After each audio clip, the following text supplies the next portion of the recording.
Learning objectives. After studying this module, you should be able to explain the meaning of controlling, state the importance of controlling, describe the relationship between planning and controlling, explain the steps in the process of controlling, and describe the techniques of controlling. Case study of controlling concept. Toyota is one of the world's largest automobile manufacturers, selling over 9 million models in 2006 on all 5 continents. A top 10 Fortune Global 500 enterprise, Toyota ranks among the world's leading global corporations and is proud to be the most admired automaker. The basic factor which enabled the company to acquire this position is its quality control measures. The foundation of the everyday operation in Toyota production system is standardized work, standardized procedures that regulate every single work step in the entire process of producing an automobile. Setting standards. They established a specified standard for their products, then record product defects, figure out why they happened, work diligently to fix them, track how quality improved, and then keep refining the process until it was done right. Fixing the standards, analyzing the performance, finding the errors, and rectifying it are the basic processes behind Toyota's quality control process. In management, the sum of all these processes constitutes the great concept of controlling. Meaning, from the above case, it is very clear that controlling is an inevitable function of an organization and decides its existence and future. Controlling process ensures that activities in an organization are performed as per the plans. Controlling also ensures that an organization's resources are being used effectively and efficiently for the achievement of predetermined goals. Controlling definition. In the words of Kuntz and O'Donnell, managerial control implies the measurement of accomplishment against the standard and the correction of deviations to assure attainment of objectives according to plans. Importance of controlling. Controlling is an indispensable function of management. If an organization is not implementing a proper control system, its plans can remain plans only, and the result will be failure. A good control system helps an organization in the following ways. Accomplishing organizational goals. There is a direct relation with controlling function and attainment of its goals. It measures progress towards the organizational goals and brings to light the deviations, if any. If there is a deviation from the plans, proper corrective actions can be taken to achieve the goals. Judging the accuracy of standards. Each organization has its own accuracy levels and standards set. An efficient control system keeps a careful check on the changes taking place in the organization and in the environment. Control system also helps to review and revise the standards in light of changes in the environment. Improving employee motivation. Controlling ensures that a well performer is getting rewarded. A good control system analyzes the employees' the standards of performance on the basis of which they will be appraised. It thus motivates them and helps them to give better performance. Making efficient use of resources. An organization has to ensure its resources are being well utilized. By exercising control, a manager seeks to reduce wastage and spoilage of resources accordance with predetermined standards and norms. This ensures that resources are used in the most effective and efficient manner. Facilitating coordination. Controlling function enables coordination among the activities of an organization. Each department and employee of an organization is guided by the set standards determined by the controlling team. Each one are well coordinated with one another. Limitations of controlling. Even if controlling is one of the basic functions of management, it is not free from limitations. The important among them are discussed below. Difficulty in setting quantitative standards. Everything which can be measured have a quantitative value. However, in management, it is difficult to get some standards in quantitative value. This makes measurement of performance and their comparison with standards a difficult task. Little control on external factors. Controlling can be applied with comparatively lesser efforts when the factors to be controlled are internal. But an enterprise cannot control external factors such as government policies, technological changes, competition, etc. Resistance from employees. Different methods are applied by the firm to exercise control on its employees. Control is often resisted by employees. They see it as a restriction on their freedom. For instance, employees might object when they are kept under a strict watch with the help of closed-circuit televisions. Costly affair. Controlling process involves much time and effort. This will make this function a costly affair. A small enterprise cannot afford to install an expensive control system. It cannot justify the expenses involved. Relationship between planning and controlling. Planning and controlling are said to be the inseparable twins of management. A control system ensures the existence of certain standards. These set standards act as the basis for executing the controlling function.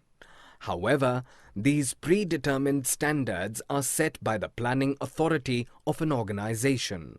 Once a plan is made, the role of controlling begins to ensure that everything is functioning in accordance with the plans made.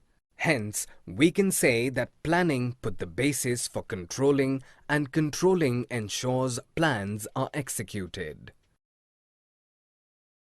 Controlling process. Controlling is such an inevitable function of an organization where it ensures the quality and performance. Controlling is a systematic process involving the following steps. Setting performance standards. Setting of a basic standard is the first and foremost process in controlling process. The standards are the criteria against which actual performance would be measured. Thus, standards serve as benchmarks towards which an organization strives to work. Measurement of actual performance. Once performance standards are set, the employee's performance should be measured on the basis of these standards. Each and every process and employee's performance are compared with these standards to find out the variations from actual plan. Comparison of performance. Here, the actual performance will be compared with the set standards. Such comparison will reveal the deviation between actual and desired results. The comparison will help the organization to understand everything is on the track or not. It is very important to find out the deviations before the task is getting completed. Analyzing deviations. Some deviation in performance can be expected in all activities. Deviations are the difference between actual performance and set standard. It can happen in general conditions because we cannot expect 100% outcome in any situations. However, the important part is that to rectify it and analyze where the business is lagging. Taking corrective actions. When the deviations go beyond the acceptable range, especially in the important areas, it demands immediate managerial attention so that deviations do not occur again and standards are accomplished. Once the corrective measures are identified, then the organization can go ahead with its implementation. Techniques of controlling. Techniques for managerial control may be divided into traditional methods and modern techniques. Traditional methods. Traditional techniques are those which have been used by the companies for a long time now, which includes personal observation, statistical reports, break-even analysis, budgetary control, etc. Personal observation. Under this method, the supervisor directly observes his subordinates and evaluates his performance. Personal observation enables the manager to collect first-hand information. This method creates a psychological pressure on the employees to perform well, as they are aware that they are being observed personally on their job. Statistical reports. Employees' performance details are to be presented here in the form of averages, percentages, ratios, correlation, etc. These statistical data are presented to the managers regarding performance of the organization in various areas. These information can be used to have a decision while making employee-related decisions. Break-even analysis. Break-even point is the point where the cost equals the profit.